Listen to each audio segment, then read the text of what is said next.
Assalamualaikum warahmatullahi wabarakatuh. Perkenalkan, nama saya Muhammad Firdaus. Di sini saya akan mempresentasikan tentang syarah dan pemahaman hadis.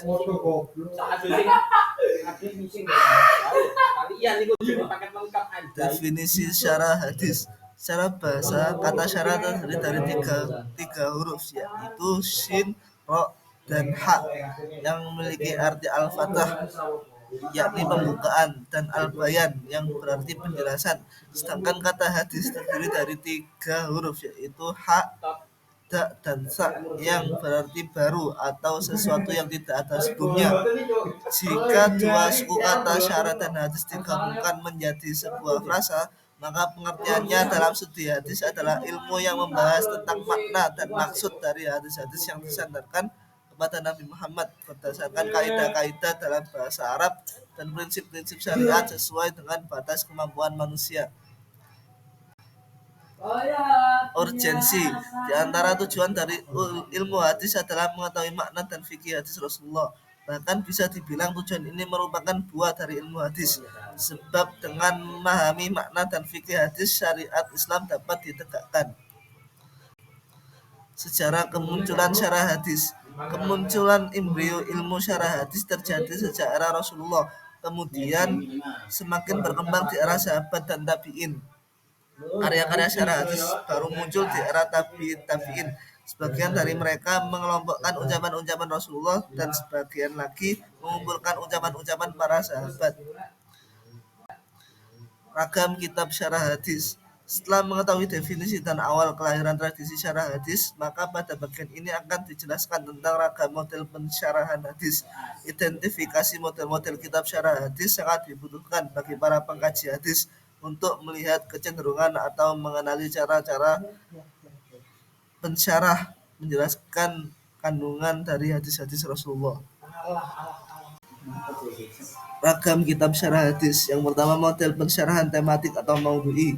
Langkah yang umum dilakukan pensyarah hadis dalam model tematik adalah dengan mengkaji hadis-hadis Rasulullah terlebih dahulu, kemudian menentukan hadis-hadis yang hendak disyarahi, baik dari segi sanad maupun matanya, dengan mengelompokkannya ke dalam tema-tema pembahasan yang sudah disusun. Di sini pensyarah menjelaskan hadis-hadis dengan menyesuaikannya mengikuti batasan pembahasan yang dimaksudkan.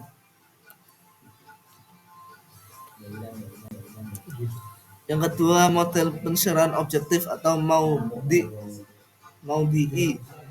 Model pensyarahan ini memiliki karakteristik pada penyebutan kata qauluhu atau katanya yang umumnya disebutkan pensyarah sebelum menjelaskan sanad atau matan hadis dari sumber yang disyarahi. Yang ketiga, ada model pensyarahan campuran atau mizaji.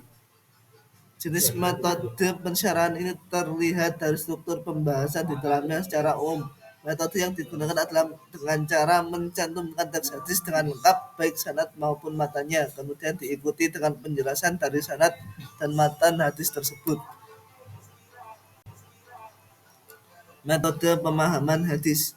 Untuk memahami hadis Rasulullah diperlukan metode yang tepat untuk menghindari kesalahan dalam menangkap pesan di dalamnya. Yusuf Al-Qaradawi dalam Kaifa Nata'ammal Ma'a As-Sunnah An-Nabawiyah menawarkan metode pemahaman hadis dengan memperhatikan sejumlah aspek, yaitu pertama, memahami hadis sesuai petunjuk Al-Quran.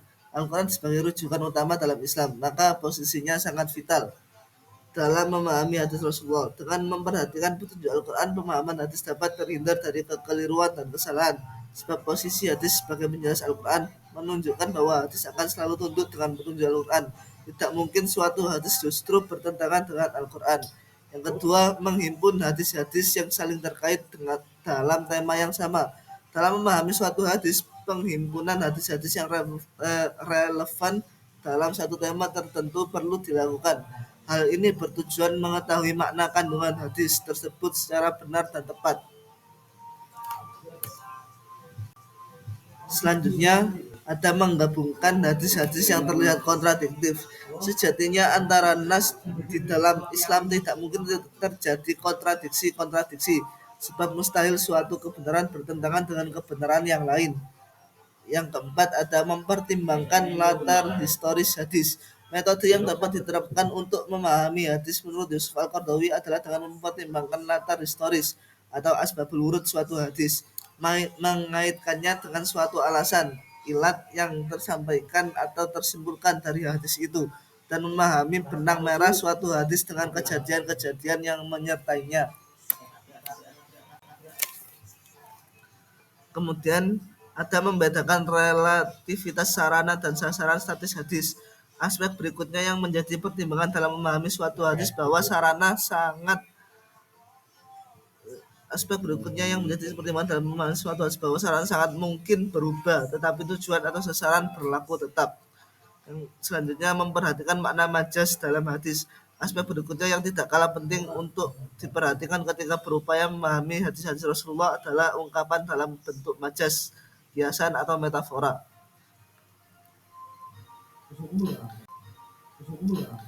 Kemudian ada membedakan antara yang gaib dengan visible. Fondasi keyakinan dalam Islam adalah kepercayaan terhadap objek-objek yang tak kasat mata atau gaib. Banyak sekali penjelasan baik dalam Al-Quran maupun hadis tentang objek ini, seperti tentang alam akhirat, malaikat, jin, surga, neraka, dan seterusnya.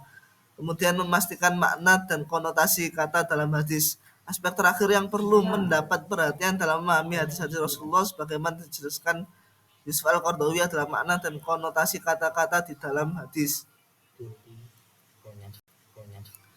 Teknik pemahaman hadis. Dalam studi hadis dikenal teknik interpretasi yang secara umum disebut ilmu ma'ani. Ilmu ini berfokus pada pemahaman yang mendalam terhadap makna matan hadis dengan mempertimbangkan berbagai aspek kontekstual yang melingkupinya. Yang pertama, teknik pemahaman tekstual. Pemahaman hadis secara tekstual adalah upaya memahami makna suatu hadis hanya lihatnya dari redaksi matan hadis saja. Yang kedua ada teknik pemahaman intekstual. Pemahaman intekstual merupakan pemahaman upaya memahami makna hadis dengan cara menemukan relasi yang terjalin antar teks matan hadis tertentu dengan teks-teks hadis yang lain dan khobar atau dengan ayat-ayat Al-Quran. Selanjutnya, teknik pemahaman kontekstual. Pemahaman hadis secara kontekstual adalah upaya memahami suatu hadis dengan cara melihat latar kondisi dan situasi di mana hadis tersebut muncul, kemudian menghubungkan relevansinya dengan kondisi dan situasi saat ini. Prinsip memahami hadis. Yang pertama ada prinsip konfirmatif, yaitu mengkonfirmasi makna hadis dengan petunjuk Al-Quran. Mengingat sumber prinsip hadis adalah Al-Quran dan hadis adalah bayan atau penjelas bagi Al-Quran. Kedua ada prinsip tematis komprehensif. Teks-teks hadis dipahami sebagai kesatuan yang integral sehingga dalam pemaknaannya harus dipertimbangkan hadis lain yang relevan guna pencarian makna yang komprehensif. Kemudian ada prinsip linguistik.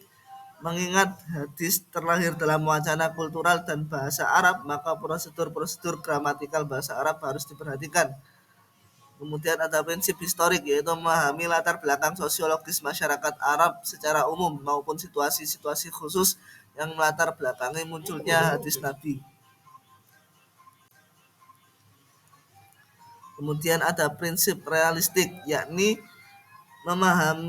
selain memahami latar situasional masa lalu di mana suatu hadis muncul, juga memahami latar situasional kekinian masyarakat. Kemudian ada prinsip distingsi etis dan legis, bahwa hadis-hadis hukum tidak saja dipahami sebagai kumpulan aturan perundangan. Lebih dari itu, ia mengandung nilai-nilai etis yang dalam. Kemudian yang terakhir ada prinsip distingsi instrumental dan intensional. Hadis Nabi di samping memiliki dimensi instrumental yang sifatnya temporal dan partikultural, juga memiliki dimensi intensional yang sifatnya permanen dan universal. Dalam hal ini niscaya untuk diketahui antara cara yang ditempuh dengan tujuan orasi yang hendak diwujudkan oleh Rasul Allah terkait dengan sabdanya. Mungkin mungkin sekian dari saya, kurang lebihnya mohon maaf yang sebesar-besarnya. Wassalamualaikum warahmatullahi wabarakatuh.